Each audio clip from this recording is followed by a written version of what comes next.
সারাদিনে এত ইস্যু হয় যে সবকিছু নিয়ে কথা কওয়া সম্ভব হয় না, কিন্তু এটা নিয়ে কথা কইতেই হবে। আজকের যে বিষয়টা আর কি, সেটা হইতেছে জুলাই যোদ্ধাদের আইনি সুরক্ষা দিতে অধ্যাদেশ হইতেছে।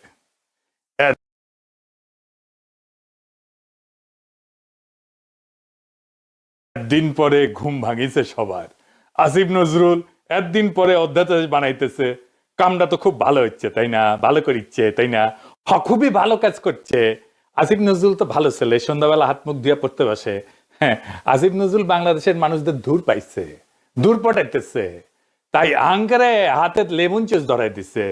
আসিফ নজরুল আর প্রফেসর ইউনূসের সরকার আঙ্কারে কিভাবে ধাপ্পা দিচ্ছে সেটা না বুঝে দেখি।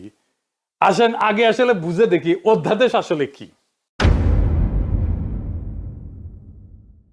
অধ্যাদেশ হইল সংসদ ছাড়া, জানে যখন সংসদ নাই তখন সরকার আর রাষ্ট্রপতির মাধ্যমে জারি করা একটা অস্থায়ী আইন। তার মানে এটা আইন কিন্তু সংসদে পাস হয়নি, এবং এইটা এখন জারি করা হইতেছে জরুরি পরিস্থিতির জন্য, যেহেতু সংসদ নাই। আর একটু ভেঙে বলি, ধরেন সাধারণ আইন কিভাবে হয়। স্বাভাবিক নিয়মে একটা প্রস্তাব আসে, সংসদে আলোচনা হয়, ভোট হয়, পাস হয়, রাষ্ট্রপতি সাইন করে সম্মতি দেয়, আইন হয়ে গেল। এইটারে বলা হয় সংসদীয় আইন। কিন্তু তাইলে অধ্যাদেশ আসে কখন? যখন সংসদ বসেনি বা সংসদ ভেঙে গেছে, এখন অধিবেশন চলতেছে না, কিন্তু সরকারের দরকার আছে, এখনই আইন দরকার আছে, অপেক্ষা করা যাবে না। তখন মন্ত্রিসভার পরামর্শে রাষ্ট্রপতি অধ্যাদেশ জারি করে থাকে। তো অধ্যাদেশের আসলে বৈশিষ্ট্যগুলো কি?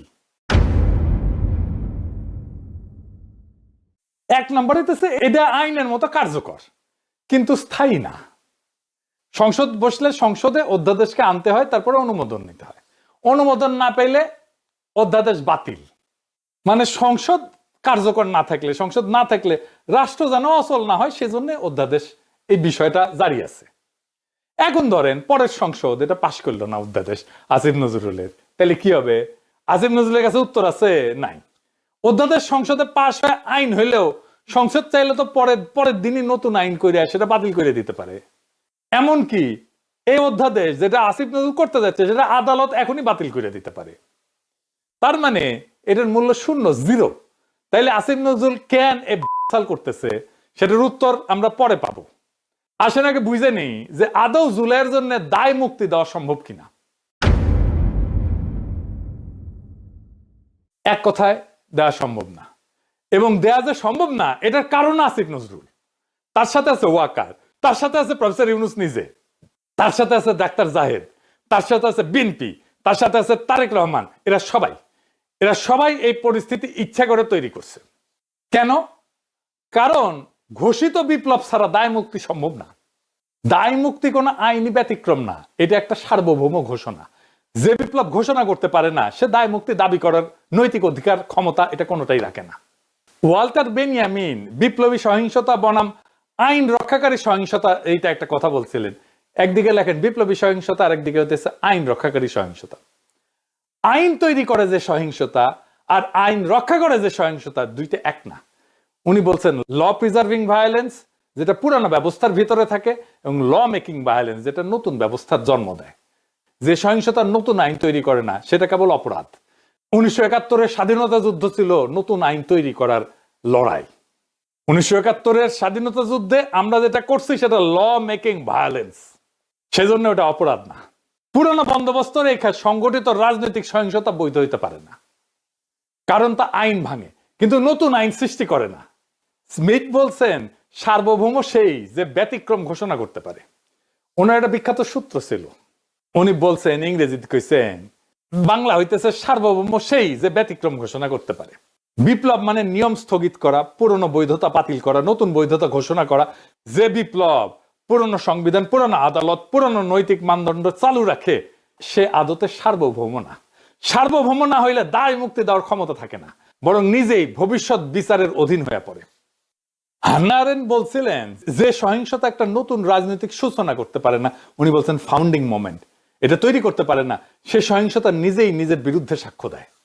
সেই কারণে নতুন রাষ্ট্র গঠন করা ছাড়া সহিংসতা বিপ্লব না, এটা অপরাধ। তিনজনের কথা বললাম। বেনিয়ামিন বলছেন নতুন আইন না বানাইলে সহিংসতা অপরাধ। স্মিথ বলছে ব্যতিক্রম ঘোষণা না করলে সার্বভৌম নাশে। আর হান্না আরেন বলছেন নতুন শুরু ছাড়া সহিংসতা ক্ষমতা না, শুধুমাত্র ঘোষিত চূড়ান্ত এবং নতুন শুরুর বিপ্লবী দায় মুক্তি তৈরি করে। পুরানো বন্দোবস্ত রেখা চালানো সহিংসতা আইনগতভাবে না, তাত্ত্বিকভাবেও অবৈধ। আমরা জুলাই বিপ্লবের পরে নতুন আইন বানাইছি, নতুন সংবিধান বানাইছি? বানাই নাই। ডাক্তার জাহেদ তো জান লড়াই দিল জুলাইকে অভ্যুত্থান বলে প্রতিষ্ঠা করার জন্য। বিপ্লব না, ছোটখাটো মানুষ পুতু পুতু করে কথা কয়, আর আমরা হইতেছি উগ্র। কিন্তু এদের ডাক্তার জাহেদের হইতেছে চিকনা বুদ্ধি, সামে এমন মাইর দেবে টেরি পাইবেন না, একদম খাইয়া ফেলবে আর কি। জাহেদ খান জুলাইকে অভ্যুত্থান বলে প্রতিষ্ঠা করার জন্য দেওয়ানা ছিল।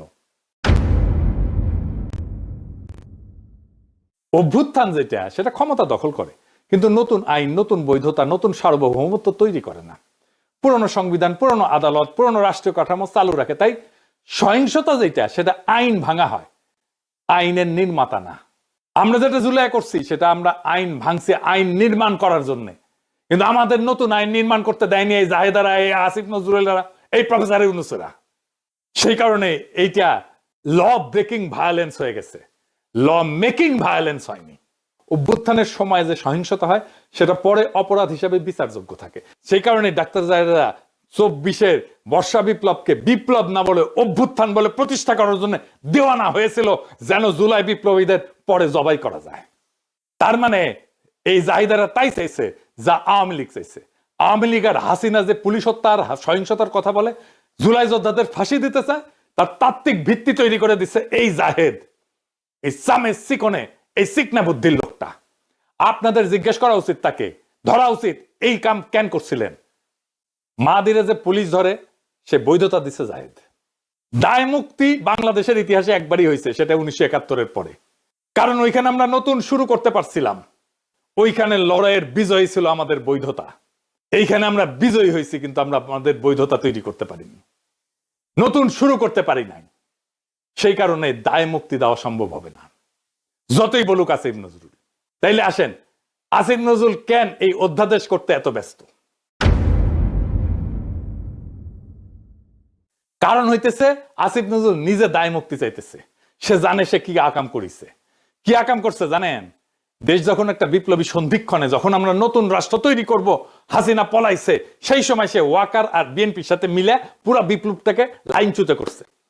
বিপ্লব ওই রাতেই শেষ। তারপরে ধৈরা ধৈরা বিপ্লবের সাথে সম্পর্কহীন বুড়াগুলাকে উপদেষ্টা বানাইছে, সংবিধান সমুন্নত রাখছে, ওয়াকারকে রাখছে, চুপ্পু করে রাখছে। আমরা সেকেন্ড রিপাবলিক করব বলছিলাম, নতুন রাষ্ট্র করব না, উই বেশি বোঝে, উই একাই বিপ্লবের স্টেক হোল্ডার। আমি ওরা জিজ্ঞাসছিলাম যে আপনার যে নাচতে নাচতে ওয়াকারের গাড়ি চড়িয়া ক্যান্টনমেন্টে গেলেন, কোন ক্যাপাসিটিতে গেছিলেন? কয় পলিটিক্যাল পার্টির বাইরে যে সিভিল সোসাইটির অংশ আছে সেই হিসেবে গেছি। আমি কইলাম ভেরি গুড।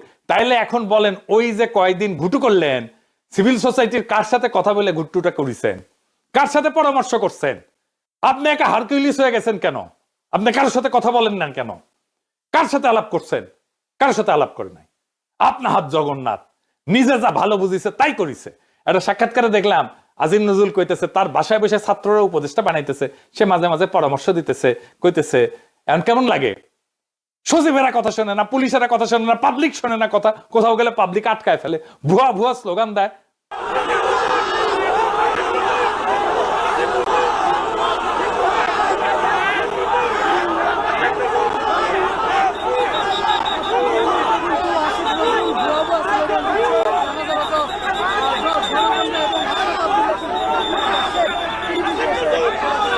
খুব মজা না?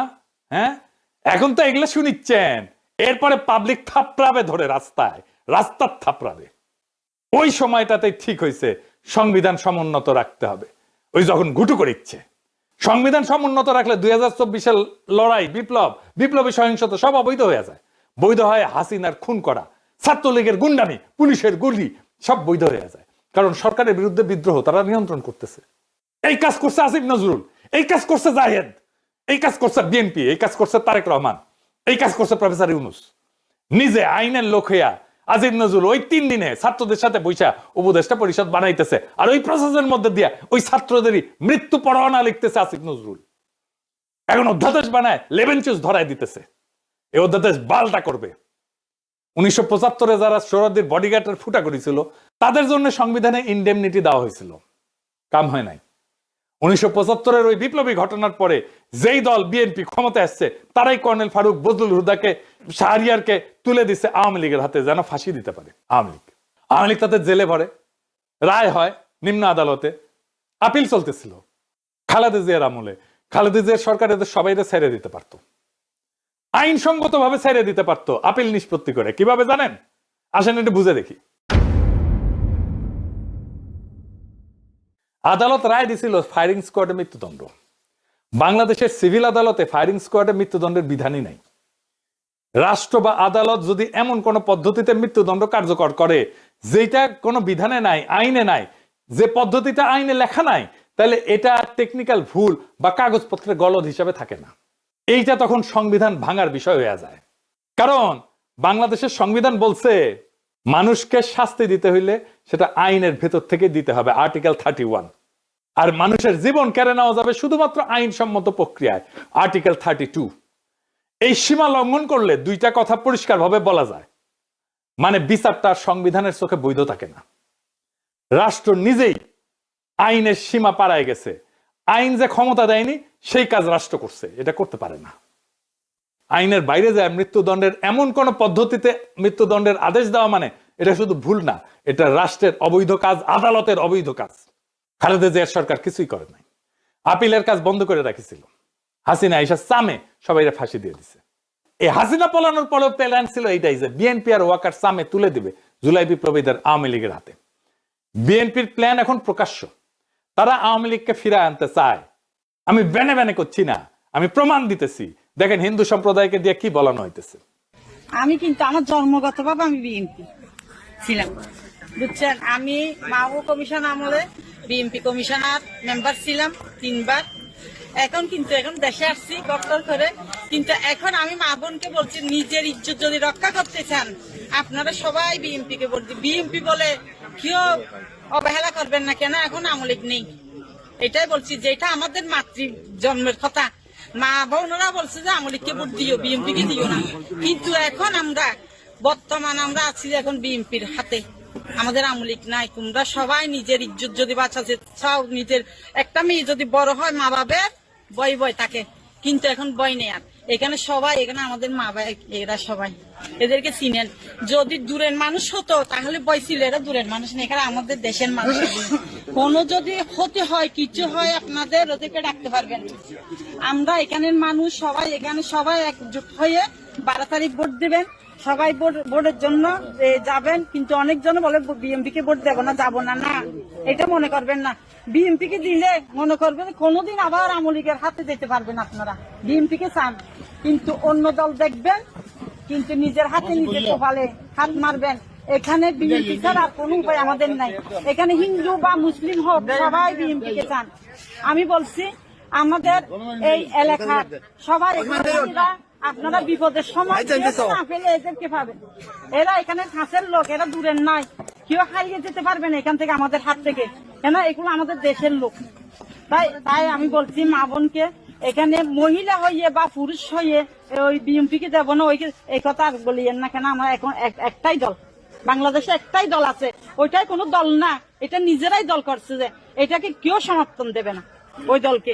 আমরাই এখন হচ্ছি যে কি সবাই বলো বিএনপি কে চাই, ভোট চাই, ধানের শীষে ভোট দেবে, এটাই আমরা চাই। আমাদের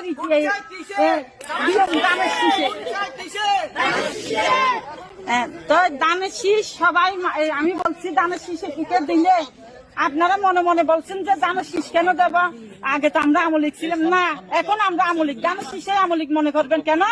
আওয়ামী লীগ আসার জন্য আমরা, এটা একটা পথ। আমরা বিএনপি কে যদি চাই, বিএনপি থেকে 10 বছর বাদ হলে আমাদের নেত্রীকে আবার আনবে, জানেন যে এটা। কিন্তু ওদের হাতে যদি চলে যায়, পাকিস্তানে চলে যেতে হবে সবাইকে, মনে করবেন। শুনলেন তো, কইতেছে আগে আমরা আওয়ামী লীগ ছিলাম, এখনো আমরা আওয়ামী লীগই আছি। ধানের শীষকেই আওয়ামী লীগ মনে করবেন কেন? কারণ আওয়ামী লীগ আসার জন্য এই একটাই পথ। আমরা বিএনপি কে যদি চাই, বিএনপি দেখেন 10 বছর পরে হইলেও আমাদের নেত্রীকে আবার আনবে। শুনেছেন, নিজের কানে তো শুনলেন। আর একটা প্রমাণ দিতেছি, আসেন সে প্রমাণটা দেখি। এই যে সংসদ নির্বাচন হইতেছে, এখানে এমপি কে ভোট দেওয়া ছাড়া একটা গণভোট হবে। সে গণভোট হবে বিএনপি কিন্তু ঘরের মধ্যে এইগুলা স্বীকার করে এসছে গণভোটে যে সমস্ত জিনিস থাকবে। এই গণভোটে হ্যাঁ বা না ভোট দিতে হবে। হ্যাঁ ভোট দিলে কি কি পাবেন? আপনি 12টা জিনিস পাবেন। 12টা কিভাবে আগামী রাষ্ট্র চলবে সেটা ঠিক করতে পারবেন। কি কি সেটা একটা একটা করে বুঝে দেখি, শুনেন মন দিয়া। আপনি কি এমন একটা বাংলাদেশ চান যেখানে তত্ত্বাবধায়ক সরকার, নির্বাচন কমিশন, সরকারি কর্ম কমিশন মানে যেটাকে পিএসসি বলা হয়, এটা গঠনে সরকারি দল এবং বিরোধী দল একত্রে কাজ করবে? সুন্দর কথা না? 2 নাম্বার, সরকারি দল ইচ্ছা মতো সংবিধান সংশোধন করতে পারবে না। সুন্দর না কথাটা? 3 নাম্বার, সংবিধানের গুরুত্বপূর্ণ পরিবর্তনের ক্ষেত্রে গণভোটের বিধান চালু হবে। সুন্দর না? আমরা সবাই মিলে ভোট দিয়ে ঠিক করব। 4 নাম্বার, বিরোধী দল থেকে ডেপুটি স্পিকার এবং গুরুত্বপূর্ণ সংসদীয় কমিটি সমূহের সভাপতি নির্বাচিত হবেন বিরোধী দল থেকে। সুন্দর না? যত মেয়াদী হোক কেউ সর্বোচ্চ 10 বছরের বেশি প্রধানমন্ত্রী থাকতে পারবে না। সংসদের নারীর প্রতিনিধিত্ব পর্যায়ক্রমে বাড়বে। ক্ষমতার ভারসাম্য প্রতিষ্ঠার জন্য পার্লামেন্টে একটা উচ্চ কক্ষ গঠিত হবে। দেশের বিচার ব্যবস্থা স্বাধীনভাবে কাজ করবে। সুন্দর কথা না? আপনার মৌলিক অধিকারের সংখ্যা বাড়বে। কি রকম একটা মৌলিক অধিকার হইতেছে ইন্টারনেট সেবা কখনো বন্ধ করা যাবে না, এটাকে মৌলিক অধিকার হিসেবে ঘোষণা দিবে। তার হাসিনা এটা বন্ধ করে দিছিল। দণ্ডপ্রাপ্ত অপরাধীকে রাষ্ট্রপতি ইচ্ছা মতো ক্ষমা করতে পারবে না। ফাঁসি দিলেও তো ক্ষমা করে দেয়, জেল দিলেও ক্ষমা করে দেয়। রাষ্ট্রপতি এবং প্রধানমন্ত্রী ক্ষমতার মধ্যে ভারসাম্য থাকবে। রাষ্ট্রভাষা বাংলার মর্যাদার পাশাপাশি অন্যান্য জাতিগোষ্ঠীর ভাষাও সাংবিধানিকভাবে স্বীকৃত হবে। সব সুন্দর কথা না? 12টা কথা। হ্যাঁ ভোট দিলে সবগুলা পাবেন, এই যতগুলো আছে সবগুলো। না ভোট দিলে কিছুই পাবেন। কিন্তু বিএনপি কি বলতেছে দেখেন, বিএনপি কি বলতেছে, জনগণকে কি বলতেছে শোনেন, নিজের কানে শোনেন। এখানে আরেকটা ব্যালট হবে হা এবং না। আপনারা এটা গণভোট হয়েছেন না? এটা গণভোট। গণভোট হবে হা এবং না। যদি আপনারা যারা আওয়ামী লীগ করেন, যারা অন্যান্য দল করেন, তাদের জ্ঞাতার্থে সুবিধার্থে আমি জানাচ্ছি, যদি হা জয়যুক্ত হয় কোন ক্রমে, সারা দেশে যদি হা জয়যুক্ত করা মানে ভোটে জয়যুক্ত হয়, তাহলে এদেশের স্বাধীনতার পরে 72-এ যে একটা সংবিধান ছিল, শেখ মুজিবুর সাহেব করেছিল, ডক্টর কামালের হাতে লেখা, এই সংবিধান টোটাল অমিট করে দেবো, মানে মুছে ফেলবো। স্বাধীনতার যে আছে 71 সালে যে যুদ্ধটা হয়েছিল, এই যুদ্ধটা 71 সালের কোন ঘটনায় বাংলাদেশে আর থাকবে না। আপনার ইয়ের মধ্যে যে সংস্কার করতে চাইতেছে, যে সংস্কারের জন্য হানা বুট হইতেছে, এদের মধ্যে লেখা আছে 71 সালকে বাদ দিয়ে 24-এ যে ইটা হয়েছে, গণঅভ্যুত্থান হয়েছে, 71 জায়গাটা নিবে 24 সাল। কেন নিবে? এটা একটা কারণ আছে, জামাত ইসলামের একটা কারণ আছে। জামাত ইসলাম 71 সালে দেশের স্বাধীনতা চায় না, এই দেশে বাংলাদেশের স্বাধীন হোক, বাংলাদেশ স্বাধীন হোক, জামাত ইসলাম কিন্তু এটা চাই নাই। যারা আওয়ামী লীগ করেন তারা একটু খেয়াল করে শোনেন। যদি হা জয়যুক্ত হয় তাহলে আওয়ামী লীগ কিন্তু এখন মানে কি জানি প্রজ্ঞাপনের মাধ্যমে আপনার স্থগিত হয়েছে, আওয়ামী লীগ নির্বাচনে অংশগ্রহণ করতে পারবে না। যদি হা জয়যুক্ত হয় তাহলে আওয়ামী লীগ একবারে আর কোনো মিটিং টিটিং হবে না, মিটিং টিটিং সংসদে কোথাও উঠবে না।